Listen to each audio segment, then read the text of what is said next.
My name's Bryant Rutledge. I'm in Dr. Snowden's coaching admin class. Today I'm going to go over a few drills that I use with some of our pitchers to help them stay closed, throw strikes, and use their body together in the delivery. So we're going to use one of our athletes here, Ross.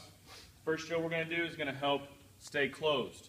All right, staying closed is one of the biggest issues that we see whenever we have anybody throwing a baseball, whether it's pitching, in the outfield, in the infield, or catching. The reason being is from a young age, kids like to pull their glove, which in turn makes their head fly, that shoulder comes open, their arm drags, and that eventually could cause stress in the elbow and in the shoulder. So what I like to do to help with that is this first drill before we even pick up a ball to help them stay close. So we're going to have the forearm is going to be pointed where we want to throw it. I like to call this the scope, like you would think on a gun. You want to have the middle of the forearm pointing to your target, not the glove, not the elbow, the middle of the forearm. That way when we do go forward, nothing forces you to pull. You don't want that glove pulling in, which would cause you to leak open. So we're going to have the middle of the forearm pointed where we want to go, not up, not down, left or right, because that's where we're going to end up throwing the ball. We want it right where we want. We're right at the target. Then we're going to have our throwing hand, elbow above the shoulder. That way whenever we do come through, it stays above and it doesn't cause any stress right here on the elbow. If it does drop, that's where all the pressure goes, is right here, which is what we don't want. That causes injury. So we're going to go ahead. We're going to start with the elbow above the shoulder and the hand to second base. That forearm up. When we go through, we want to stay balanced on our feet. So we want our weight to be inside the balls of our feet. That when we rock back, we have something to push with. We don't want to be on our heels. Get on your heels real quick. Because then you're off balance. You're not going to be able to deliver a strike. Be on the balls of your feet. That way we're balanced and we have a good strong force going home. So what we're going to do is he's going to throw the towel over his glove and slap my glove. This is going to overemphasize staying closed, so he's not even going to tuck this at all. He's going to throw completely over the glove to overemphasize staying closed.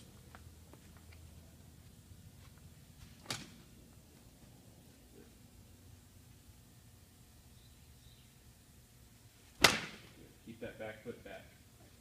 Keep it down. Good.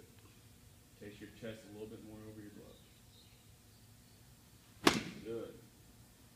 Two more. Good. One more.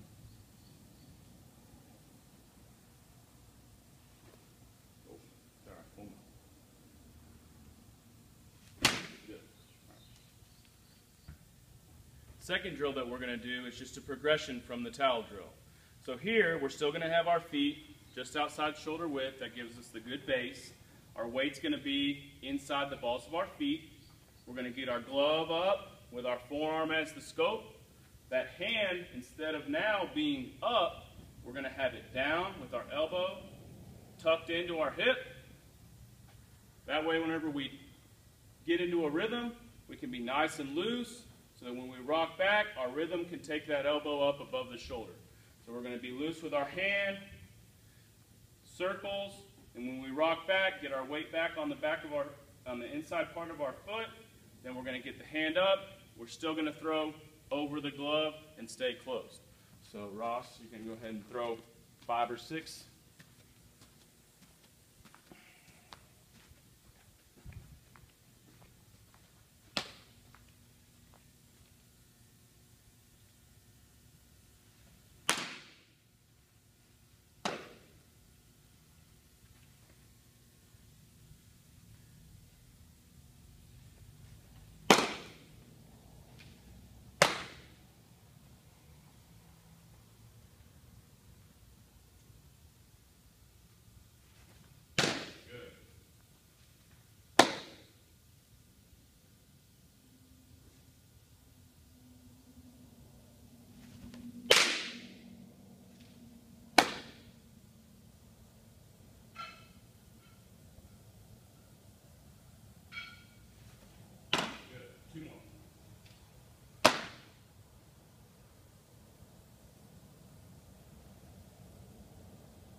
So as you can see, both of those drills progressed into each other, and the main importance was staying closed. That also helps, as you could see in the video, he had his head staying straight, his chest was going forward instead of pulling that glove. That gives us good direction so we can throw strikes. Okay. The next segment that we're going to work on in drill work is how to help the lower body work with the upper body. A really important thing when you pitch is rhythm. And with rhythm, you have to have your legs and your upper body working together in order to give you the best result whenever you're delivering a pitch. So, to do this, we're going to do a walking drill. Basically, all we're going to do is our arms are going to be nice and loose. Go ahead and swing your arms. Okay? We're going to walk toward our target. Whenever we come up, we're going to keep a continuous motion, rotate, and then we're going to throw with a good closed front side. After we deliver the pitch, we're going to finish our walk all the way through. This is going to help continuous motion, getting the arms and the legs working in unison in order to help us further on. This is also a very good correlation into the windup. This is pretty much the same exact motion as you would use in the windup. So let's go ahead and do about 4 or 5 right here.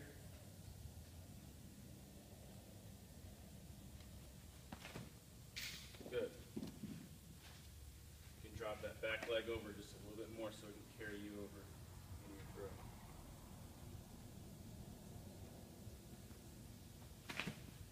That boy.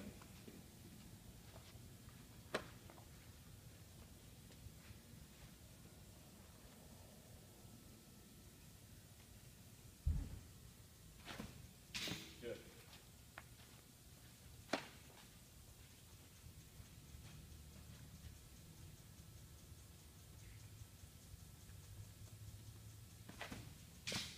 Make sure you get your hands all the way up before you rotate.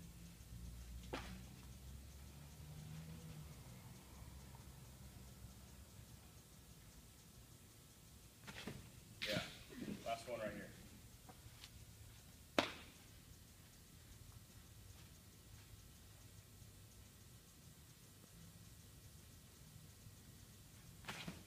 Good. Now, once again, the importance of this, getting the body to work in unison, staying closed, following through on our throws. This drill can be done anywhere. You can do it in a cage, you can throw into a fence, in an open field. You can throw like this when you long toss.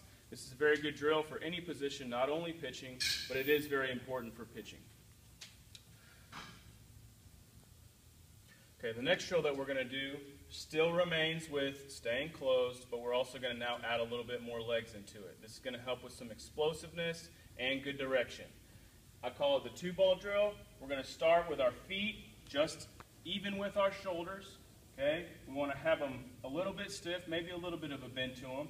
All right, we want to have our hands up above our elbows. Okay, we're going to bounce on the balls of our feet. That's where we want our good balance and our good drive from anyways. So we're going to bounce there. We're going to take a short shuffle. Whenever he goes to throw, that front arm's going to go up, the good direction with the forearm to home. He's going to let go of the ball. Ideally, we'd like it to go right where we want to throw it, and then he's going to throw through. Okay, so it looks like this.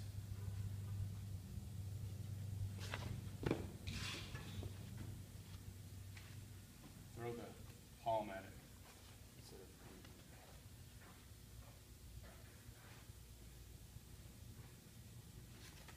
It's all right.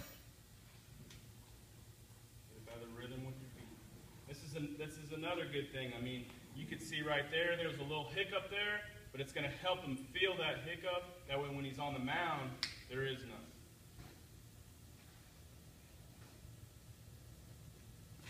There you go.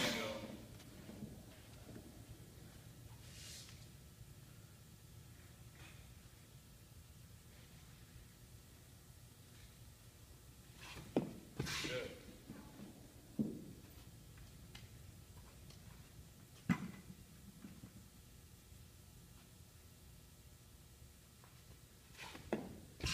Make sure your hands in front of your elbow.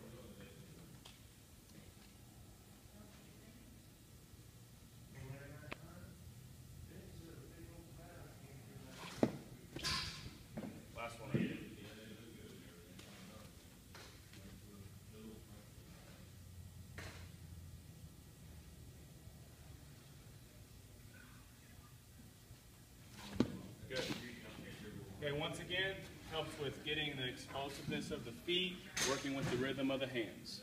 1. Okay, the next drill that we're going to do, I call the hover drill. This is going to incorporate more legs. So obviously we want to keep the same good direction as we have in the previous drills, but now we're really going to focus on the lower half. What we're going to do here, we're just going to get into our basic stretch position, with like you would have with a runner on base. We're going to have the weight still on the balls of our feet. The front leg, the stride leg, is going to come up right above the ground. Go ahead and show. Right above the ground, just hovering above the mountain. Okay? Whenever he goes to go home, he's going to get to the big toe on his back foot, drive forward, and that'll help incorporate his legs down the mound so he's not just falling down the mound, giving us a little bit of explosiveness.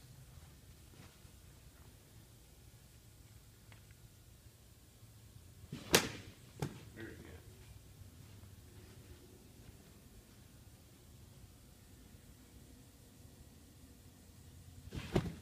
Yeah.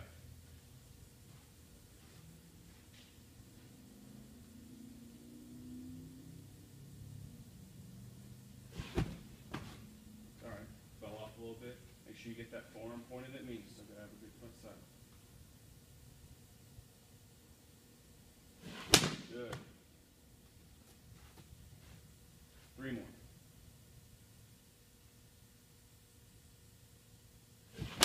Good.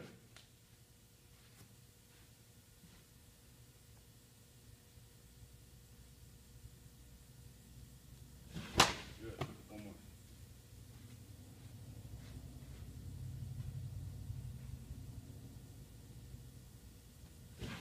Good.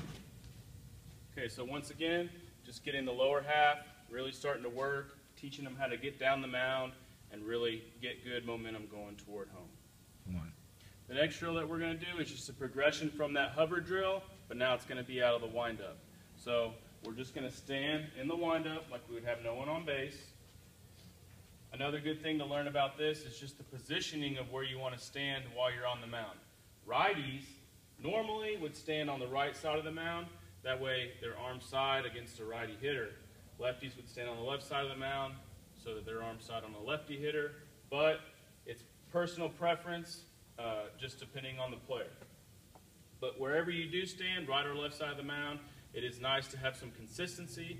So if you do stand on the left side of the mound as a righty, stand there almost every pitch. Okay? So all we're going to do here is we're just going to go through our basic mechanics of the windup. One thing I really like to teach is, just like I talked about the scope, whenever we have a good front side, we also want to be able to make sure that our eyes are level like you would be shooting a gun. So whenever we go, we want to take a smaller step with that drop foot so that our eyes stay level and we're not shifting off and having to come back to center point. Okay? So we're going to make sure that we're doing that. We're going to get to our knee lift and we're going to pause. That way we make sure our weight is centered inside of our big toe of our back foot before we go home. All right? So go ahead and demonstrate that for us. Go.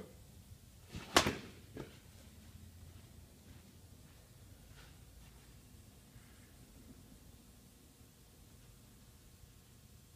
Go. Good.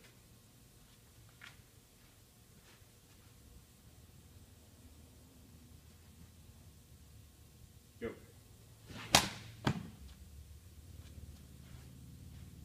On this one, I want you to try and kick yourself in the back of the head. Go. Good. That little adjustment right there in this drill, I just told him to try and kick himself in the back of the head. That just helps the back leg come all the way through instead of him stepping through underneath his body.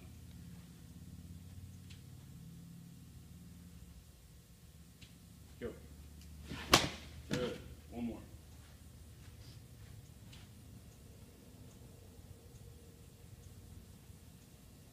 Go. Good. Okay, so once again, helping us get to balance point, really emphasizing the legs, and also adding a little extra, getting that leg all the way through so his front side can get over his front leg.